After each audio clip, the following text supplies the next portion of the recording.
A krajina, vzácné fresky, jedinečný kostel, bouřlivé dějiny, výstavné zámky, nenahraditelné sochy, doklady dávné minulosti a problémy.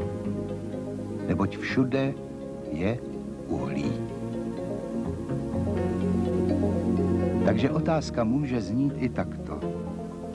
Jak přestěhovat kostel?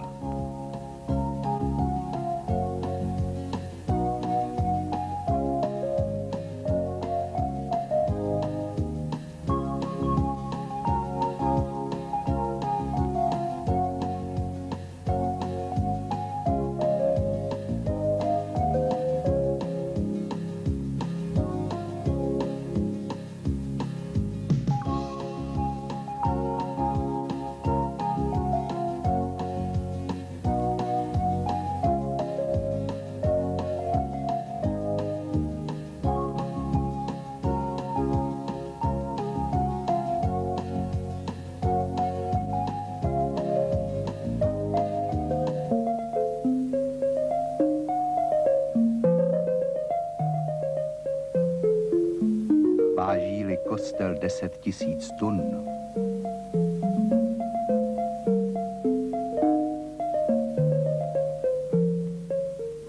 je-li vysoký 31 metrů, široký 30 a dlouhý 60 metrů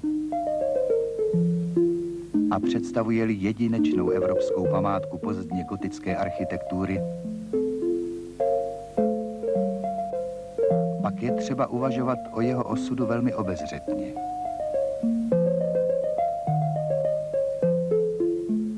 Což se i stalo.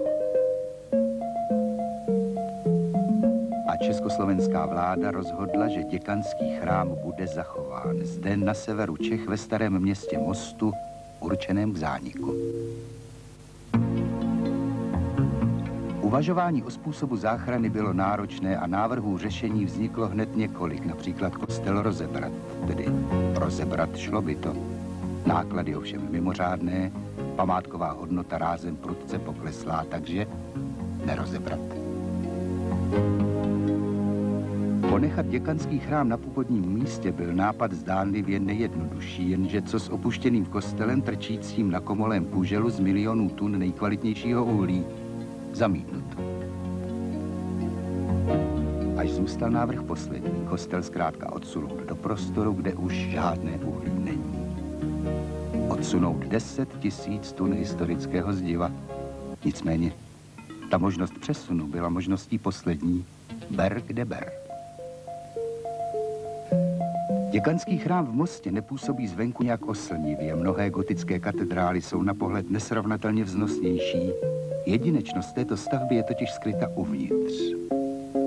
Jakub Heilmann, žák královského stavitele Benedikta Reita, zde v odvážně netradičním pojetí určil nezbytnému opěrnému systému místo ve vnitřním prostoru chrámu. Nosnou konstrukci architektury i kleneb vytvářejí 2 řady 8 sloupů. Vyžlabení na bocích sloupů způsobuje hluboké stíny, a to v jakémkoliv úhlu dopadu světla. Právě tímto geniálním prvkem vzniká výsledný dojem úžasné odlehčenosti hmoty a tou je mimo pochybnost kámen. Tělesa opěrných pilířů zase jakoby mimoděčně oddělují v přízemí i souvislý věnec kaplí, zatímco ve výši vložené empory vzniká řada kójí propojených portálky. Je to dokonalé architektonické řešení prostoru, v němž je důmyslně pojata i taková nezbytnost, jakou je možnost pohybu uvnitř chrámu.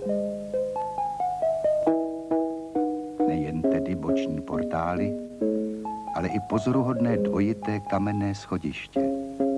Jedním jeho vřetenem bylo možno vstoupit zvenku přímo na emporu, druhým vřetenem pak sestoupit z empory do chrámové lodi. Mělo to jisté výhody, když se například panstvo nechtělo setkat s prostým lidem. Ano, panovaly takové zvyklosti. I tehdy v roce 1570, kdy nad schodiště ke kruchtě byl vsazen tento obří prsten, mistrovský kus kamenické práce. Jenže tento pohled do chrámové lodi byl vlastně po půlce tisíciletí už poslední. Rozhodnutí o přesunu bylo potvrzeno a přemístění zajisté nelze uskutečnit ze dne na den. Příprava přesunu trvá 5 let, řeklo by se, trvá dosti dlouho, jenže příprava přesunu má množství podob. Například bylo nezbytné rozebrat věž kostela. Historicky nepříliš vzácná kostelní báň, pocházející po přestavbě z počátku tohoto století, bude nahrazena kopií.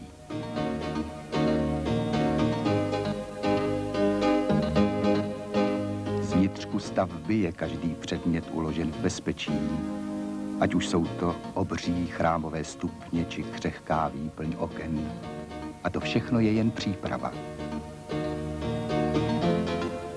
Podobu poněkud drsnou získává čas přípravy v okamžiku, kdy do chrámové lodi vjeli buldozery.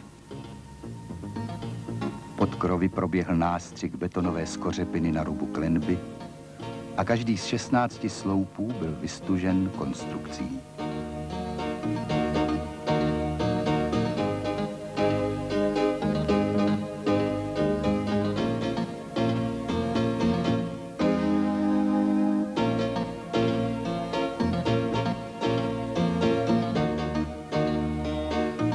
Celý objekt obepnul železobetonový pás, který posléze umožní odpoutání historické stavby od historických základů. Vznikl i systém ocelových roštů a stále to byla pouze příprava a trvala léta. Náročnost pochopí každý, stačí se pozorně zadívat. Ale tohle už jsou části transportních drah ukládané do vyhloubených koryt. Finále se přece jen blíží. Kostel bude přesunut po obloukové dráze průměrnou rychlostí 2 cm za minutu. Možná by se překonání vzdálenosti 2 cm za minutu ani nemělo říkat rychlost, ale rozhodující musí být jistota, ne překotné tempo.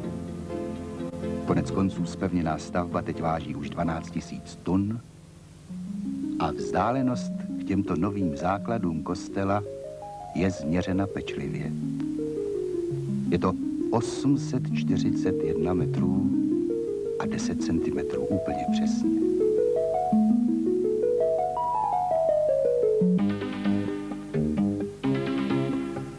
K jakkoliv uvážlivému popojíždění jsou ovšem nezbytná kolečka a ta už jsou rovněž na místě.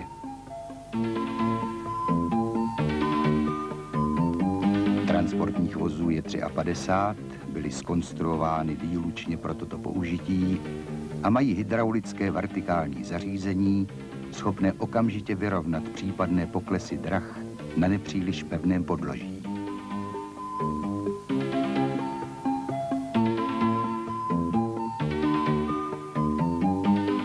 Impuls k pohybu dostane kostel pomocí 40 tlačných válců z jedné strany, přičemž na straně opačné druhá čtveřice bude pohyb brzdit. Dráha má sklon 12 promile a brzdění je tedy důležité.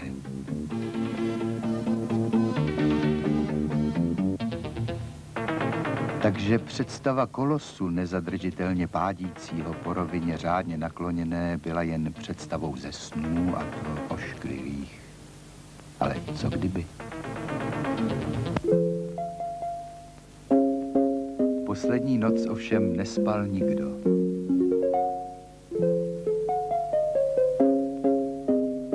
Velín byl zbudován přímo v objektu chrámu. Napětí mimořádné a ráno na dosah.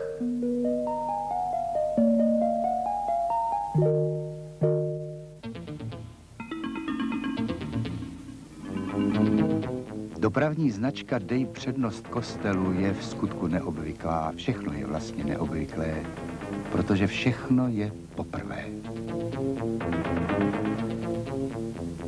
Je 30. září 1975 a přesun začal. Pro paměť budoucím generacím zaznamenávají dobové písemnosti údaje o účasti na tomto mimořádném díle, a tedy i údaje o zásluhách.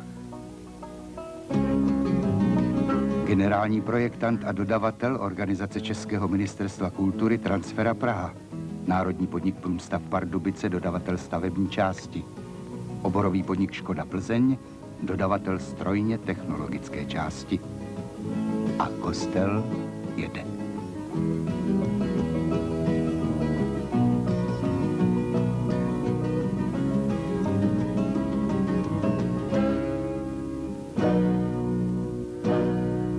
Jede i v noci. Odborníci z desítek specializovaných pracovišť z vysokých škol a závodů. 28 dní napětí, 28 dní bezvýhradné sázky na vlastní síly a poctivost přípravy. A cíl. Po půlce tisíciletí změnil děkanský chrám v Mostě své místo i své základy a je v bezpečí.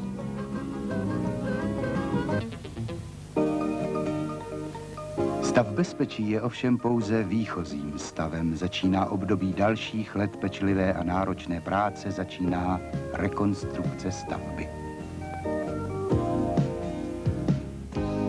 Střídají se odborníci nejrůznějších profesí a nasazují tempo i uvážlivost.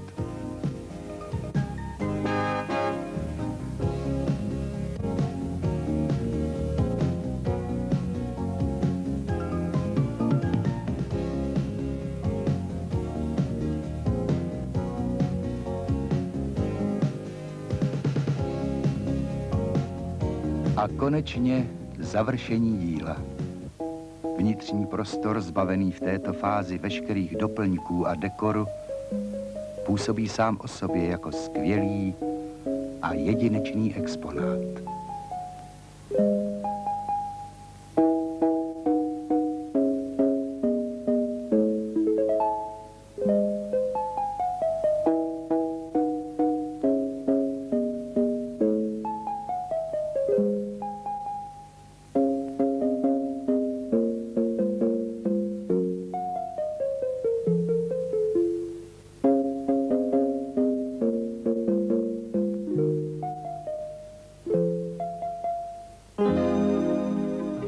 Upravuje se i okolí této významné kulturní památky a uvnitř jsou instalovány skvosty gotického umění severních Čech. Tak zde bude bývalý děkanský chrám stát další staletí a jeho příběh vstoupí do legend. A pokud bude případně v budoucnu kdokoliv tápat, jak to vlastně všechno doopravdy bylo, shlédne tento film a rázem bude vědět. Co bude vědět? Jak se za onoho času v severních Čechách stěhoval kostel.